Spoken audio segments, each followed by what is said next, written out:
Welcome to the Hidden Corners, where truth and terror collide. Discover a realm where the lines between the living and the supernatural blur, as you embark on a journey to the paranormal and visit the mysterious hidden corners of your mind.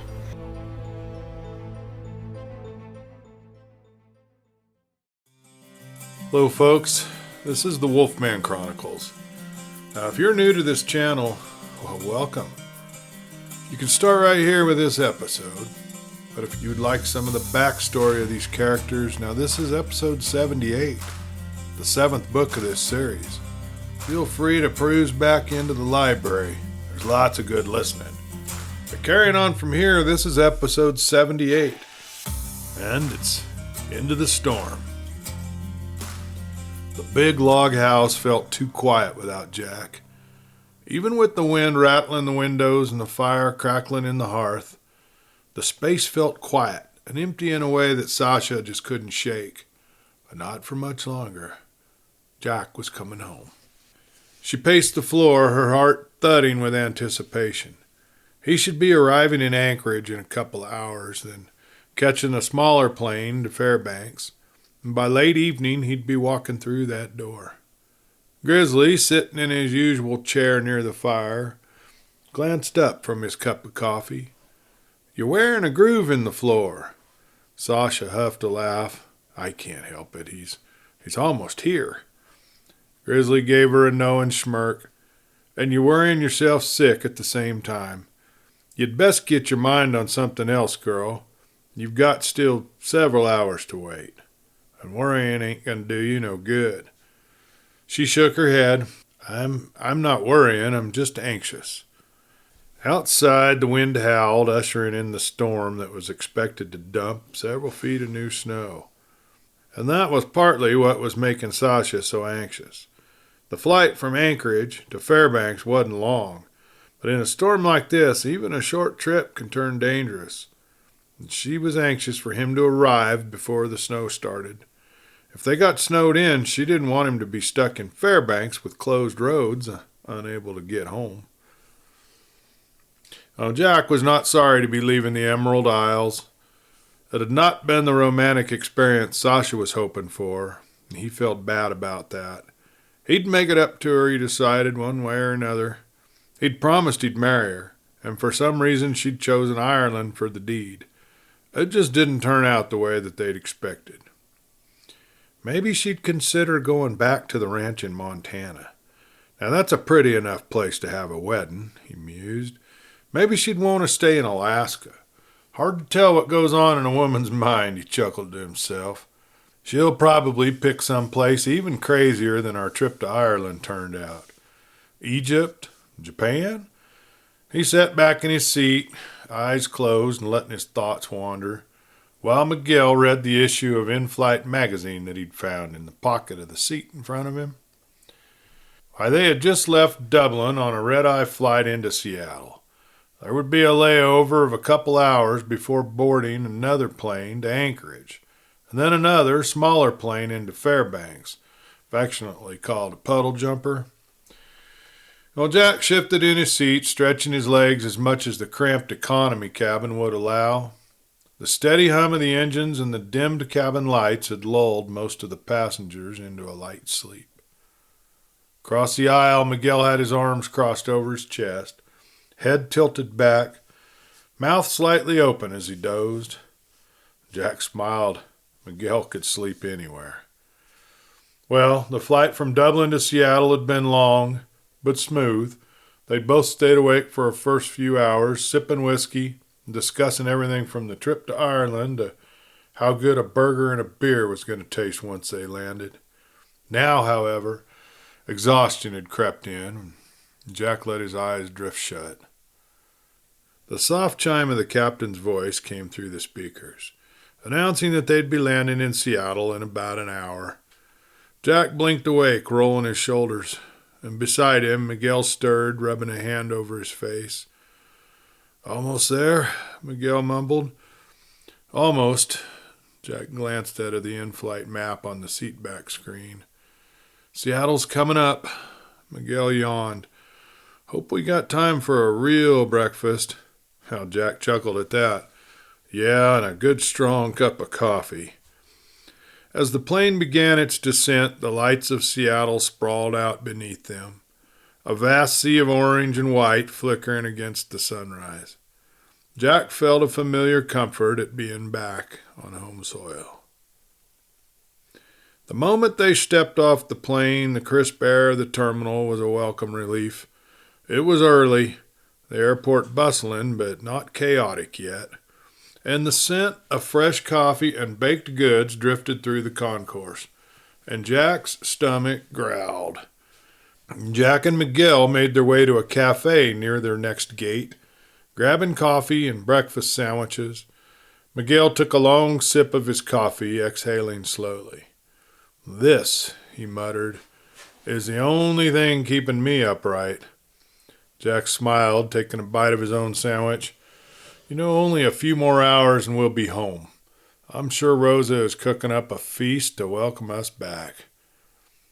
After their brief layover, they boarded the next flight, a standard Alaska Airlines jet to Anchorage.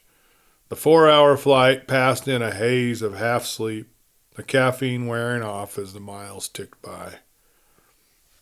Jack and Miguel stepped off the jetway into the terminal at Ted Stevens Anchorage International Airport, their bodies aching from hours of travel.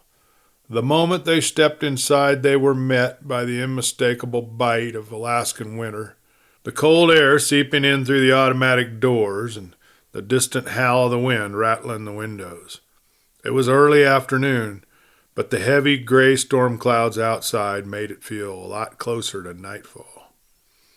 A flight attendant, still wearing her crisp uniform despite the chaos of the storm, approached them with an apologetic expression. "I'm sorry, gentlemen, but all flights to Fairbanks have been grounded due to the storm.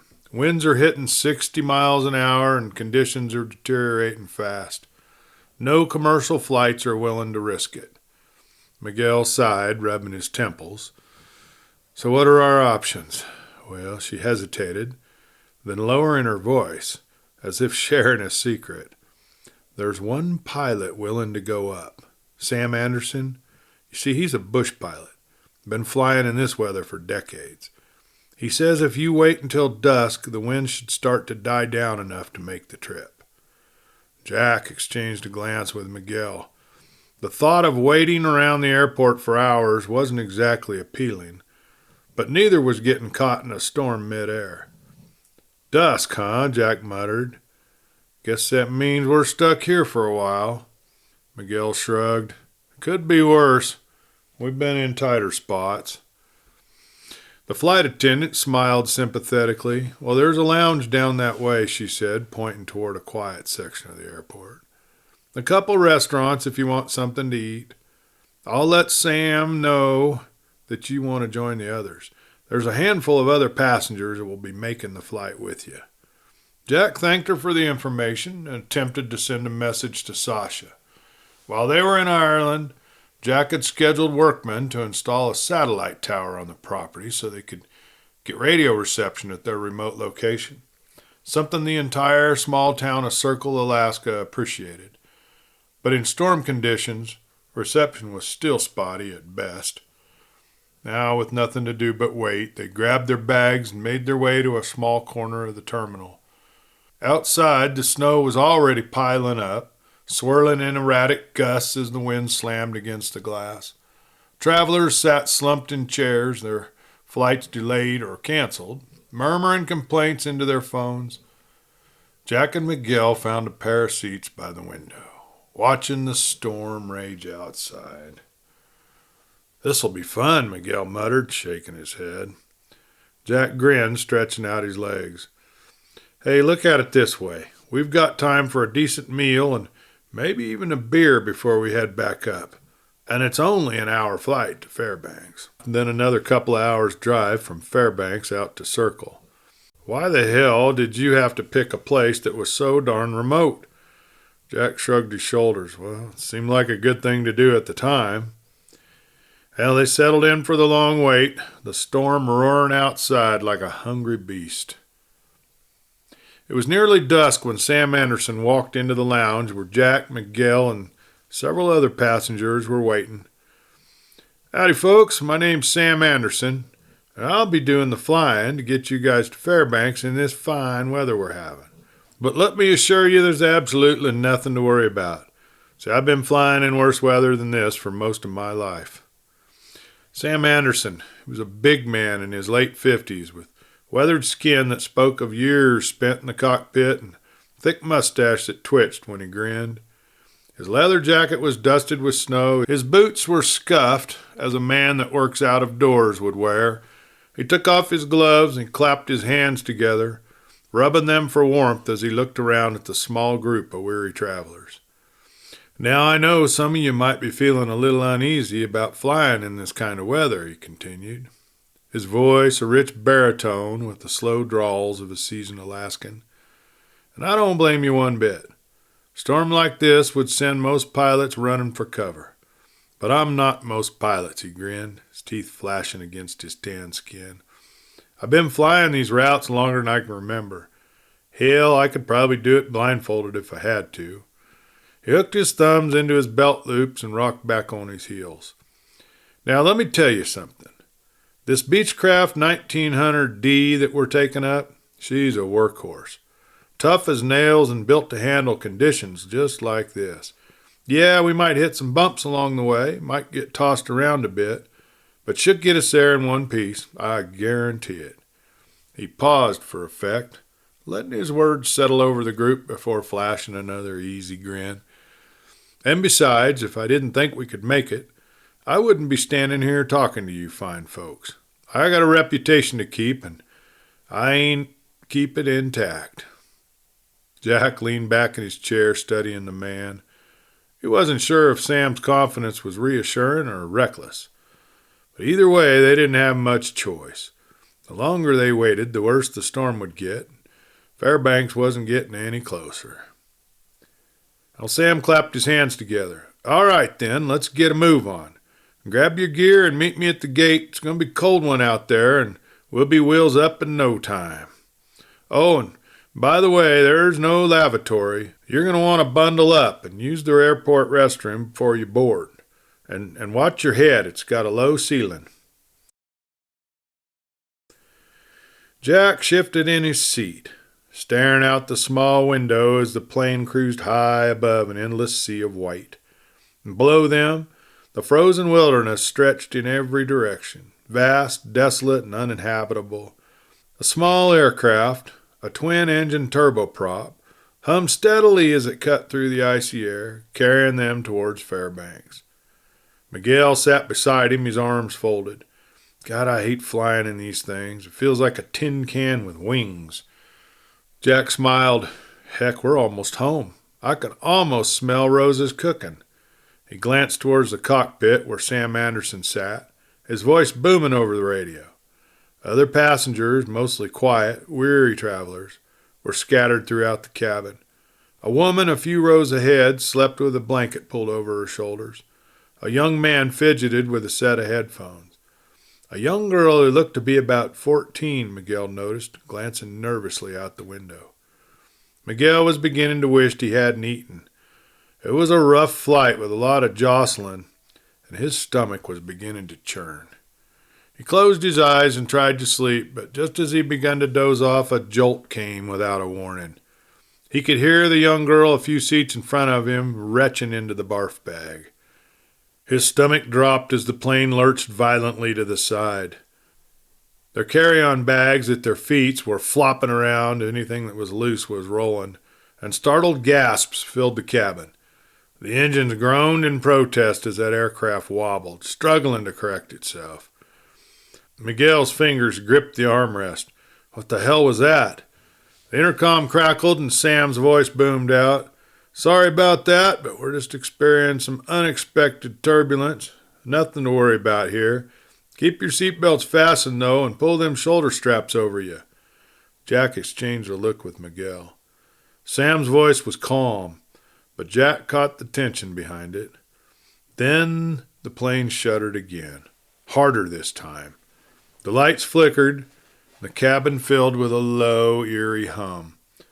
A strange static crackled in Jack's ears, like distant whispers over an old radio. Outside, the sky had turned a sickly shade of green. The auroras, impossibly bright and violent, twisted through the clouds like burning ribbons. A geomagnetic storm. Sam's voice boomed over the intercom again. Pretty night out there, folks. Bet you didn't know you'd get a light show as part of this package deal. As I was saying, we got quite a bit of... His voice drifted off as the plane dropped in altitude. Just a little. Enough to send a ripple of unease through the cabin. For the next several minutes, the turbulence intensified, rocking the plane and causing the passengers to grip their armrests and white-knuckle it. As Sam fought to keep that small aircraft steady, Jack glanced around the cabin, noting the unease across everyone's face. The low hum continued, growling more pronounced, as though the plane itself was groaning against the forces outside. The rhythmic shuddering of the aircraft became more erratic, shaking up and down, side to side. It wasn't just the usual turbulence that came with bad weather. No, this felt different, more unpredictable, more violent. The overhead lights flickered again, a pulse of dimness sweeping through the cabin before the lights stabilized. A quiet murmur began to ripple through the passengers, barely audible over the groaning of the plane and the low static crackle in the air. People exchanged looks, some with panic in their eyes, others trying to reassure themselves with deep breaths. Miguel leaned over towards Jack, his voice a low whisper. "This doesn't feel right." His words were barely heard over the drone of the engines. Jack nodded, the pit in his stomach growing heavier by the second. The sky outside was a dizzying swirl of green and dark clouds, the auroras still twisting violently, as though the very atmosphere was being torn apart. The plane dipped again, this time with a suddenness that had passengers gripping the seat backs in front of him. Jack's heart rate quickened, but he kept his composure, eyes scanning the cabin again. A woman, sitting 2 rows up near the front of the plane, had clasped her hands together in prayer, her lips moving silently. For a split second, the plane stabilized, and for just a moment, there was a strange calm that washed over the passengers. And it didn't last long. A sudden sharp jolt sent the plane careening downward. Everyone gasped, and the eerie hum grew louder, a high-pitched screech now bending with the rumbling of the engines. The entire cabin lurched, sending the feeling of weightlessness into everyone's stomach. The unease was now turned to panic. A deep, unsettling groan came from somewhere beneath their feet. Then the plane dropped again, this time far more violently than before. The walls of the cabin seemed to close in as Jack's body was pressed into his seat, his breath catching in his chest as the force of the turbulence threatened to rip them apart. There was no mistaking it now. The plane wasn't just struggling. It was failing. A collective scream tore through the cabin as gravity wrenched them downwards. The engines whined in protest. Alarms were blaring in the cockpit, and the whole aircraft rattled as if it might come apart in midair. Jack grabbed the seat in front of him, heart hammering as the plane plunged downward. "Mayday, mayday," Sam's voice broke through the chaos, desperately trying to reach someone on the radio. Yet his voice was barely audible through the screaming static. "We've lost our navigation. We're..." Silence. The plane pitched violently to the side, spinning into a nosedive. Jack's gut twisted as they plummeted through the dark sky. Wind was howling outside, tearing at the fuselage and the wings, groaning under the strain. Loose objects, bags, equipment, a laptop tumbled through the air. Somebody was sobbing, several were screaming, and through it all, the soft murmuring of a prayer. Jack turned to Miguel, whose knuckles had gone white against the armrest. "Brace, now!" The very next impact was bone-jarring. The plane slammed against something, ice, rock, snow, Jack couldn't tell. The fuselage shrieked as metal tore apart, and the force of the impact sent him slamming forward, head cracked against the seat in front of him. A deafening roar filled his ears as the aircraft skidded and tumbled and shattered. Then darkness. Jack awoke to silence. His vision swam, the world tilting at odd angles. Pain throbbed behind his eyes, the acrid scent of burning fuel mixing with the biting cold of the wind that howled through the shattered fuselage. They'd crashed. Hard. Groaning, he pushed himself upright. The cabin was barely recognizable. Seats were torn from the floor. Jagged holes where the fuselage had split apart. Snowflakes drifted through the gaping wounds in the plane's body. Miguel coughed beside him, wincing as he shifted. Blood ran from a cut above his eyebrow. Somewhere in the wreckage a woman moaned in pain. The man in the seat in front of Jack lay slumped over, unmoving. Jack reached forward and put his fingers against the man's neck. There was no pulse. The cold was already seeping in. If they didn't move fast, the ones that were still alive weren't going to stay that way for long. Miguel turned to Jack, his breath misting in the freezing air. The cabin had grown considerably colder. He fumbled with his seatbelt, his hands numb and shaking. With a grunt of frustration, Miguel finally freed himself from the shoulder harness. He stumbled to his feet and made his way towards the cockpit. The path was just barely passable. Debris, snapped seats, luggage, and scattered belongings were strewn across the floor. Several passengers had been thrown from their seats, some sprawled across the aisle. The cockpit was eerily quiet. Miguel's heart raced, his stomach churned. Sam was slumped in his seat, lifeless, his head dropping forward in an unnatural angle. The cold, metallic smell of blood hung heavy in the air. Time was running out. Jack's jaw tightened. They were on their own. No radio, no cell phone reception, just the endless white of the towering snow-covered peaks and the glaciers, somewhere between Anchorage and Fairbanks. They were alone with the dying and the dead, with no immediate rescue in sight. The temperature was dropping sharply as the wind howled through the broken fuselage, carrying with it the scent of jet fuel. The chaos of the cabin was overwhelming. The few conscious passengers were crying, unable to comprehend what had just happened. The plane had been torn apart. The carry-on bags and anything else that was in the cabin was spilled all around the cabin, and luggage, food containers, personal items littered the aisles.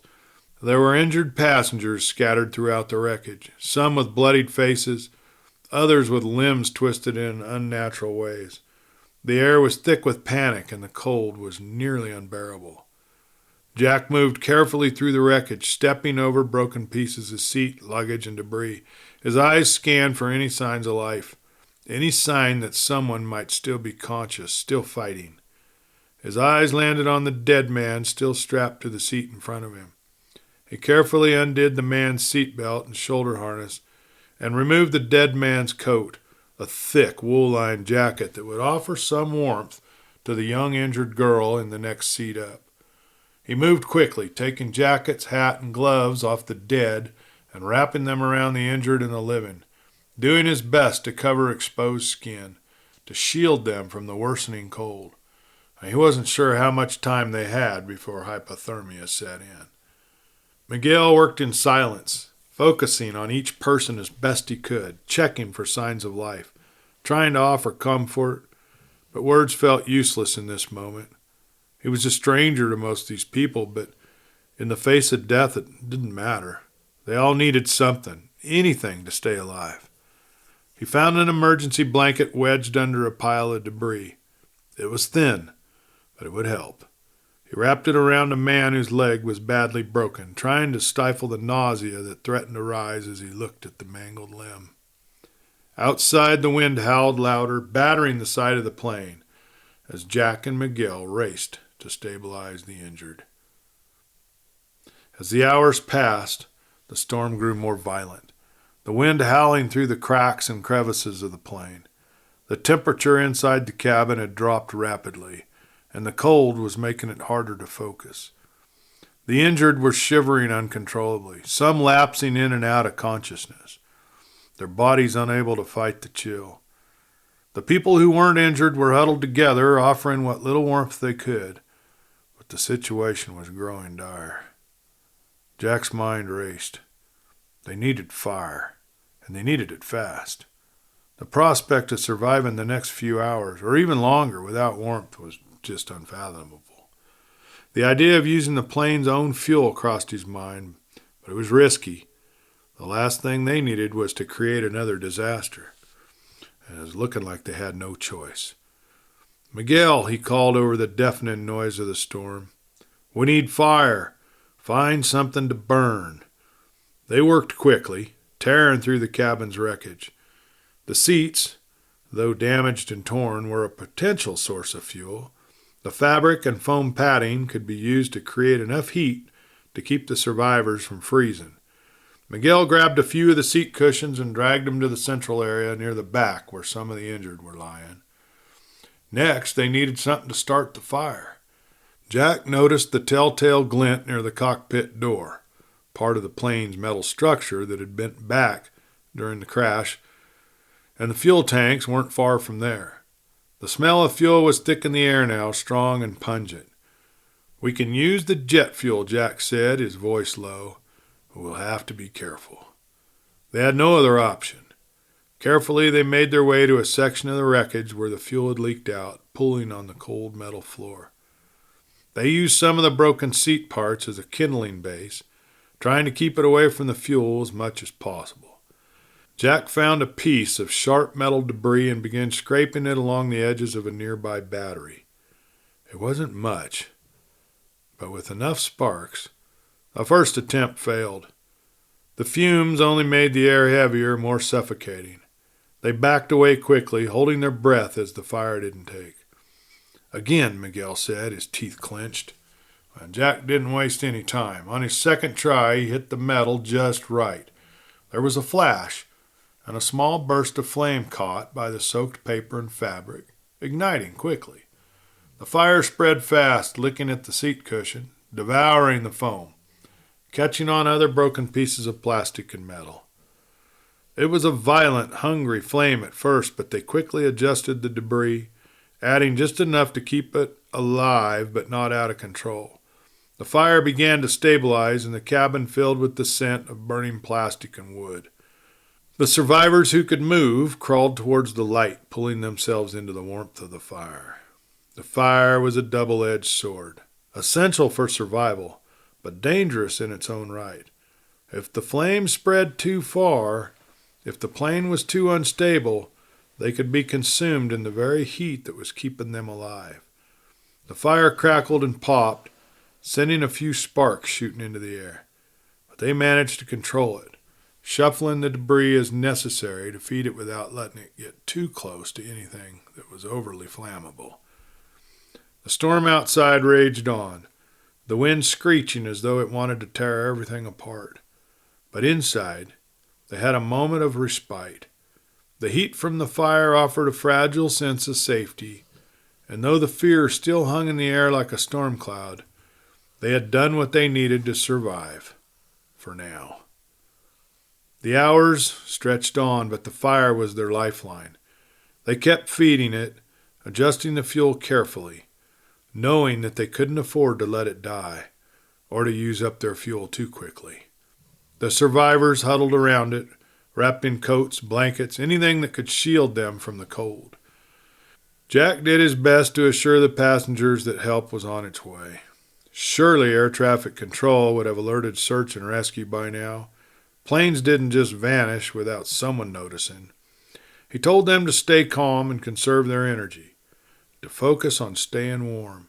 But even as he spoke, he knew the truth. Help wasn't coming any time soon.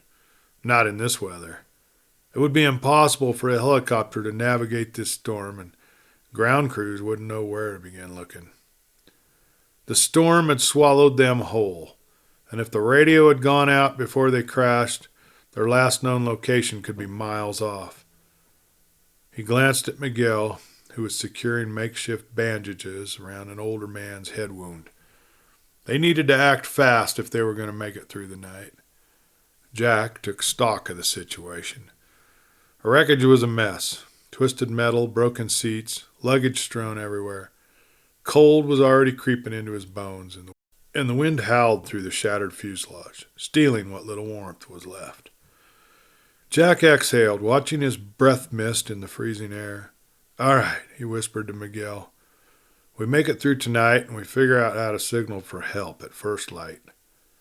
Miguel sat beside him, rubbing his hands near the fire. "And if help doesn't come right away?" Jack's jaw tightened. "Then we figure out how to keep these people alive." Thank you for listening to this week's episode, and I hope you'll join us next week for another installment of the Wolfman Chronicles. Have a great week, everyone.